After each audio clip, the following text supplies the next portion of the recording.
Oui, bon, man le docteur Mokhtar Ndiaye, nekk médecin fii ci district Dakar Centre. Actuellement, may représenter le médecin-chef du district. Pouvez-vous revenir sur l'importance de cette activité?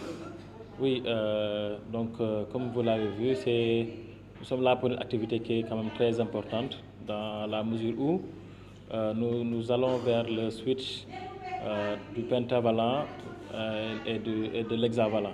Ça veut dire normalement à partir du 1er juillet, le pentavalent ne sera plus en circulation. C'est justement l'hexavalent qui sera administré à nos enfants dans le cadre du programme LH de vaccination. Oui, la différence c'est qu'aujourd'hui l'hexavalent est un vaccin combiné. Combiné, c'est-à-dire nous avons combiné le pentavalent et le VPI qui ont donné quand même le hexavalent. Ça veut dire que le hexavalent est une combinaison justement de deux antigènes. Voilà. Enfin, en tout cas de deux vaccins, ça veut dire de plusieurs antigènes bien sûr, qui sont représentés par le pentavalent et le VPI. Et l'hexavalent, c'est justement l'hexavalent remplace aujourd'hui la série 1. La série 1, ça veut dire le pentavalent qui était administré en même temps que le VPI et le VPO. Aujourd'hui, pour réduire le nombre d'injections, nous passons justement à l'hexavalent pour réduire au moins le nombre d'injections. On passe de 3 injections pour les enfants à 10 semaines et à 6 semaines, à 10 semaines et à 14 semaines.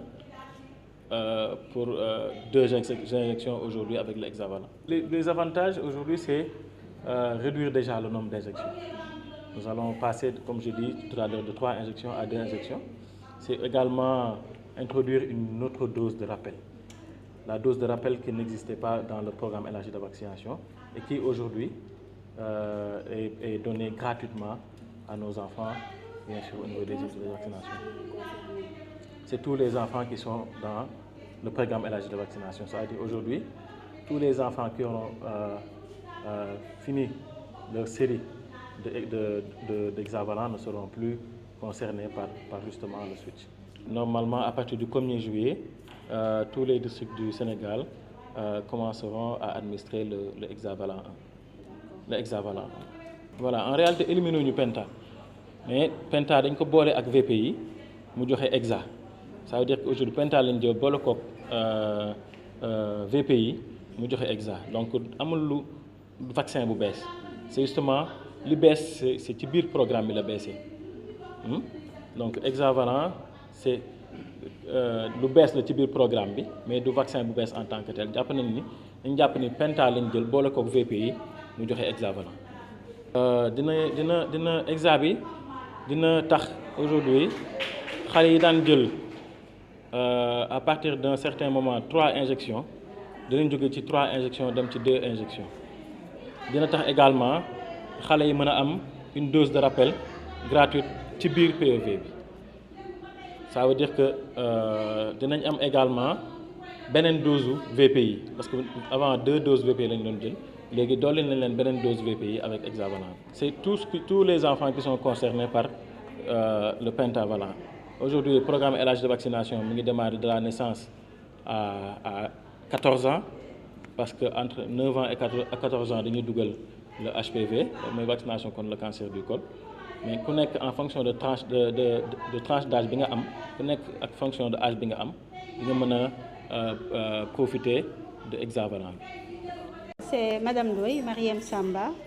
Je suis le point focal PEV surveillance du district centre Gaspard Camara. Donc vraiment, c'est toujours une satisfaction de recevoir les acteurs communautaires parce que c'est eux qui véhiculent l'information à travers la communauté.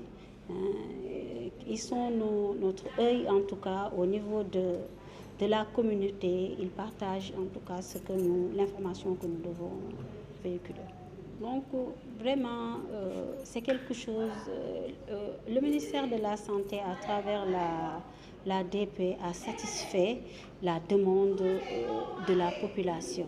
Parce que les parents, les gardiennes d'enfants, se plaignaient tout le temps du nombre d'injections que recevaient les enfants. Donc c'est une doléance qui vient d'être satisfaite à travers l'introduction de l'hexavalent, parce que de 3 injections, aujourd'hui on est arrivé à avoir 2 injections pour ces enfants-là. Et aussi par rapport au rappel, c'était quelque chose que peut-être le Sénégalais modeste ne pouvait pas se permettre, parce que c'était quand même quelque chose qui n'était pas dans notre politique de vaccination. Aujourd'hui, quand on met cette dose de rappel gratuitement dans le programme, ça ne fait que encore répondre à la demande de la population.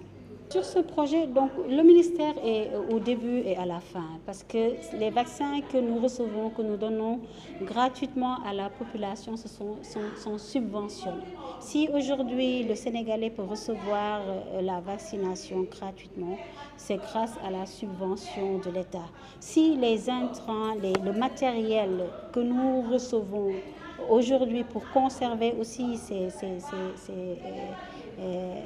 vaccins-là, ça vient aussi du niveau national. Donc, il contribue beaucoup par rapport à la santé de sa population.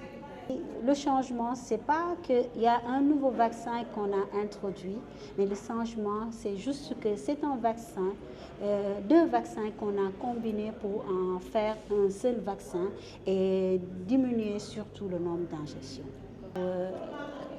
Tey vraiment dañu kontaan le fait que ñuy orienter acteurs communautaires yi, parce que ku wax acteurs communautaires yi ñoom ñooy suñu tànk, ñoom suñu bët, ñooy suñu làmmiñ ci biir gox yi ak goxaat yi ci biir population yi.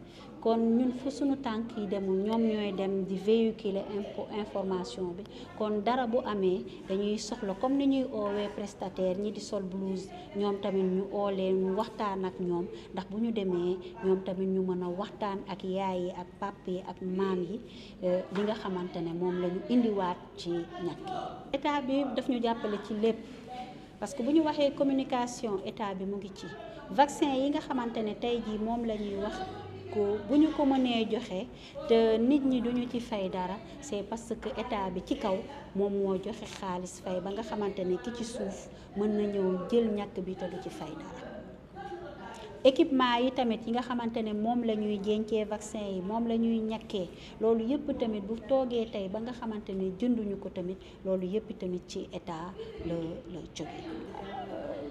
vaccination yi actuellement fépp foo xam ne bërëb bu fajukaay la dañ fa daan ñàkki xale yi, boo demee di nga ko fa fekk, ndax dañ ko fay teg, dinañ dem teg ko. loolu moom moo waral tey ñu ciy waxtaan ak nit ñi, parce que comme li ma waxee du lu bees, ndax dugal loo xamante ne day gën a dooleel wér-gu-yaramu xale du lu bees loo xamante ne dañ ko fiy def.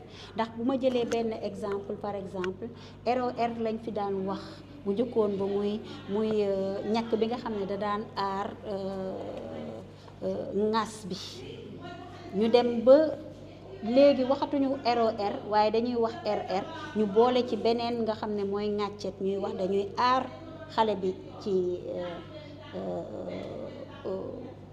ŋas bi ba pare aar ko ci ŋàccet bi. kon li ñu def nii tey du loo xamante ne nii boole loo xam ne day aar xale bi ci feebar yu bari, du loo xam ne dafa bees Sénégal, yàgg nañ ci ko fi def. waaye saa yu ñu ko defee rek dañuy yëgal population bi nekk lii pour wér-gu-yaram bi, pour yombalal leen moom moo tax.